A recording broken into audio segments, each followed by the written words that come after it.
میں ایک بات انہیں کرتا ہوں، وہی جو آپ نے کہی تھی علیم، کہ یار اس سارے غم ایک سائڈ میں، تم صرف اتنا بتا دو کہ اگر آج تمہاری اللہ سے ملاقات ہو جاتی ہے، مر جاتے ہو، تو فیس کرنے کے لیے تیار ہو. سب سے بڑا غم پھر یہ ہے. تو واقعی لٹرلی کئی لوگوں نے مجھے فیڈ بیک دی کہ یار جب ہم نے اس غم کو اپنے اوپر حاوی کیا نا، تو ہم وہ پچھلے غم بھول گئے. یار یہ کون سے غم ہے؟ سب سے بڑا غم تو یہ کہ اگر اللہ کو ہم جواب نہ دے سکے اور آخرت خراب کر لی ہم نے، وہ سب سے بڑا غم ہے.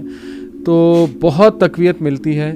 میں تو سمجھتا ہوں کہ یہ روح کی غذا ہے، تقویت دیتی ہے، سول کو اسٹرینتھن کرتی ہے یہ چیز، اور اس کی بڑی کمی ہے. جیسے وائٹامن ڈی کی کمی سے آپ کو پتہ ہے کتنے مسئلے ہوتے ہیں، تو میں سمجھتا ہوں کہ اللہ کا نالج اس کی کمی انسان کو کمزور بنا دیتا ہے. تو انشاءاللہ آئی ہوپ ہمارے لوگ اس پہ غور کریں گے، نوجوان بھی غور کریں گے. کوئی چیز اس سے زیادہ قیمتی نہیں ہے. ایمان، یقین، اللہ تعالیٰ پر بھروسہ، اس سے زیادہ.